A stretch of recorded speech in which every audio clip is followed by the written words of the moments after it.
ఈరోజు మనం చెప్పుకోబోయే కథ వింటే మీ రక్తం మరిగిపోతుంది.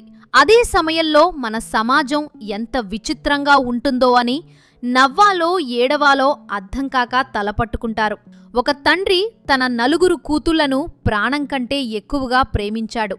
కట్ చేస్తే ఆ ఇంట్లోకి ఎవరు రాలేదు. కాని ఒకరి తర్వాత ఒకరు ఆ 4 అమ్మాయిలు పెళ్లి కాకుండానే గర్భవతులయ్యారు. అసలు ఆ అక్క చెల్లెలకు కూడా తమకు ఏం జరిగిందో తెలియదు. దీంతో ఆ తండ్రి ఒక్కసారిగా షాక్ అయ్యాడు. ఇంతకు ఆ అక్క చెల్లెల విషయంలో ఏం జరిగింది? ఆ తండ్రి చేసిన ఆ దారుణమైన పనేంటి? చివరికి ఆ నిజం ఎలా బయటపడింది అనే విషయాలు ఈ వీడియోలో తెలుసుకుందాం. అయితే ఫ్రెండ్స్, ఇలాంటివి ఈ మధ్యకాలంలో చాలా చోట్ల జరుగుతున్నాయి. కాబట్టి ఇలాంటివి మీ ముందు జరగకూడదనే ఈ వీడియో ఉద్దేశ్యం. సో ఏం జరిగిందో స్కిప్ చేయకుండా చివరి వరకు చూడండి.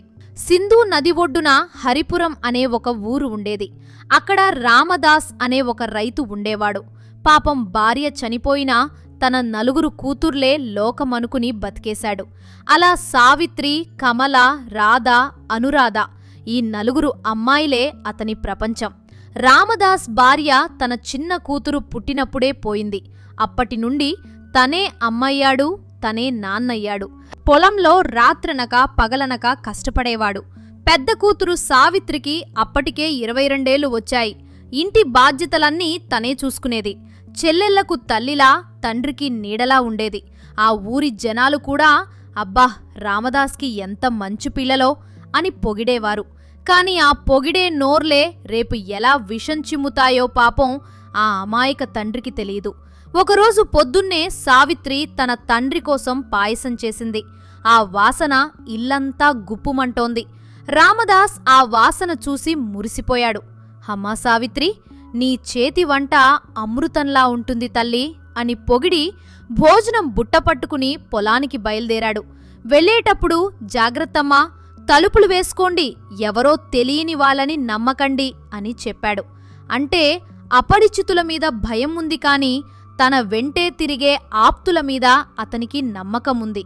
అక్కడే పొరపాటు జరిగింది. దారిలో రామదాస్కి తన చిన్ననాటి ఫ్రెండ్ గంగాప్రసాద్ కలిశాడు.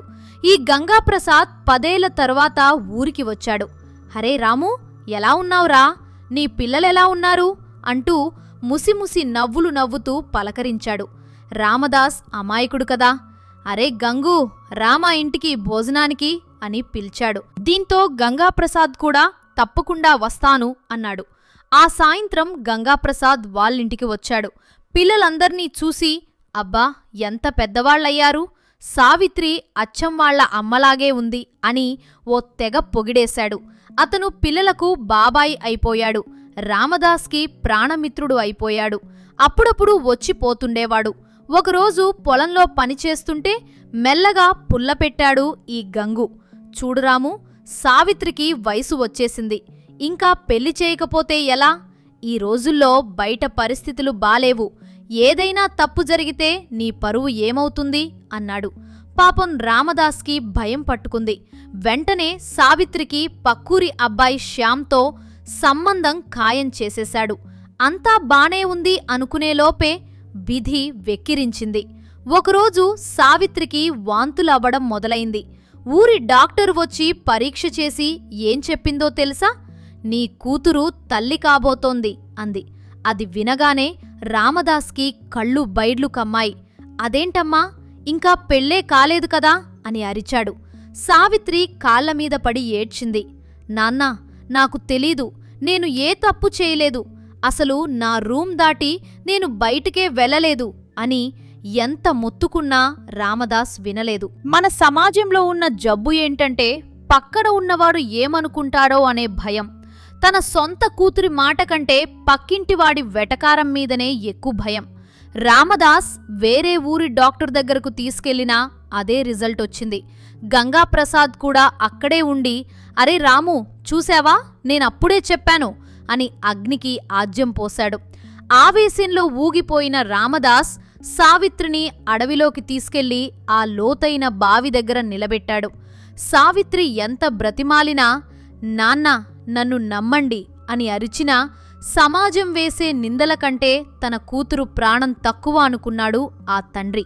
కనికరం లేకుండా ఆమెను బావిలోకి తోసేశాడు. ఆ బావిలో నుండి సావిత్రి అరుపులు ఆ అడవిలో ప్రతిధ్వనించాయి కాని ఆ తండ్రి గుండెకు తగలలేదు. పరువు అనే పిచ్చి మనిషిని ఎంతటి దారుణానికైనా ఒడిగట్టేలా చేస్తుంది అనడానికి ఇదే నిదర్శనం. ఇంటికి వచ్చి అక్కని అత్తగారింట్లో దింపాను అని అబద్ధం చెప్పాడు. కాని మనస్సాక్షి ఊరుకుంటుందా? నిద్రలేని రాత్రులు గడిపాడు ఆ తండ్రి. ఇక్కడ మిమ్మల్ని ఒక ప్రశ్న అడగాలనుంది ఫ్రెండ్స్.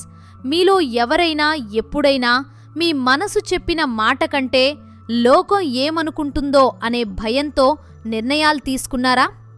అసలు మన చుట్టూ ఉన్నవాళ్లు మనమీద చూపే ప్రేమ నిజమైందో కాదో కనిపెట్టడం ఈ రోజుల్లో ఎంత కష్టమో మీకు తెలుసా?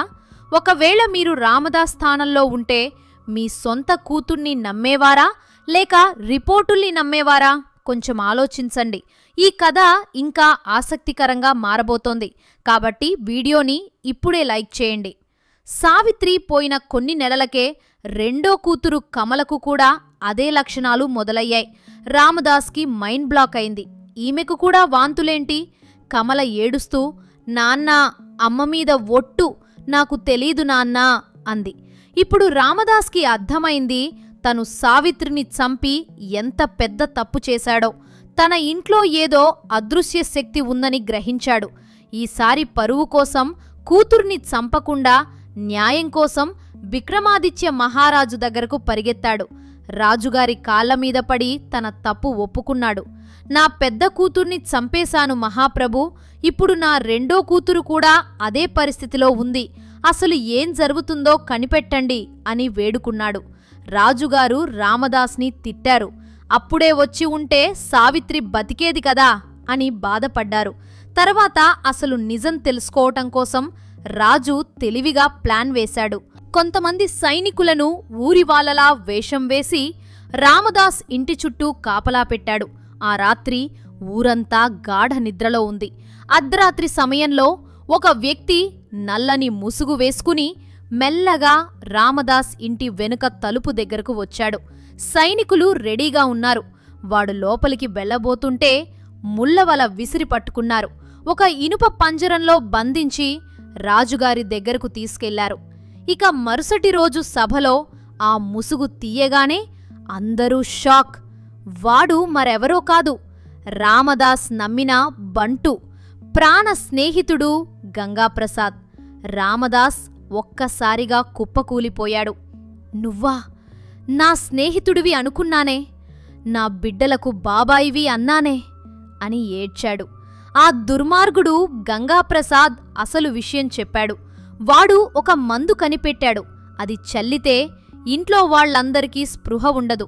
అలా ప్రతి రాత్రి వాడు లోపలికి వెళ్ళి ఆ ఆడపిల్లల జీవితాలతో ఆడుకునేవాడు. చూశారా ఫ్రెండ్స్, ముసుగులో ఉన్న దొంగలు ఎంత ప్రమాదకరమో. వాడు తన కామాన్ని అణుచుకోలేక ఒక తండ్రి చేతే కూతుర్ని చంపించేలా చేశాడు. మహారాజు ఊరుకుంటారా?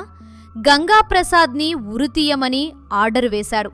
తన కూతుర్ని చంపినందుకు రామదాస్కు 5 ఏళ్ల జైలు శిక్ష వేశారు. కాని ఆ తండ్రికి తన తప్పు తెలిసి వచ్చింది. ఇక మిగిలిన 3 కూతుళ్లకు రాజుగారే బాధ్యత తీసుకున్నారు. కమలను ఒక మంచి సైనికుడికి ఇచ్చి పెళ్లి చేశారు. ఆ సైనికుడు సూరజ్ ఎంత గొప్పవాడంటే కమల పరిస్థితిని అర్థం చేసుకుని పుట్టబోయే బిడ్డను కూడా తన బిడ్డలాగే చూసుకుంటానని ప్రామిస్ చేశాడు. తర్వాత మిగతా 2 అమ్మాయిలకు కూడా మంచి అబ్బాయిలతో పెళ్లి చేసి వారిని సంతోషంగా ఉంచేలా చేశాడు రాజు. అలా 5 ఏళ్ల తర్వాత రామదాస్ జైలు నుండి బయటకు వచ్చి తన కూతుళ్ళు సంతోషంగా ఉండడం చూసి సంతోషించాడు. కాని సావిత్రిని తలుచుకుని నిరంతరం కుమిలిపోయాడు. చివరిగా ఒక్క మాట ఫ్రెండ్స్, ఈ సమాజం పరువు అంటూ పెట్టిన పిచ్చి నియమాలు మనుషుల్ని చంపేస్తున్నాయి. మీ పిల్లలతో మీరు స్నేహంగా ఉండండి, వాళ్ళ మాటను నమ్మండి. ఎవరో ఏదో అనుకుంటారని మన రక్తాన్ని మనమే దూరం చేసుకోకూడదు. ఈ కథలో నిజమైన విలన్ గంగాప్రసాద్ మాత్రమే కాదు, రామదాస్ మనసులో ఉన్న ఆ లోకం ఏమనుకుంటుందో అనే భయం కూడా. ఇలాంటి దారుణాలు మన చుట్టూ జరగకూడదంటే మనం కూడా జాగ్రత్తగా ఉండాలి. ఈ వీడియో గురించి మీ అభిప్రాయాన్ని కింద కామెంట్ చేయండి. మరో మంచి కథతో మళ్ళీ కలుద్దాం. అంతవరకు మా ఛానల్ను సబ్స్క్రైబ్ చేసేసుకోండి ఫ్రెండ్స్.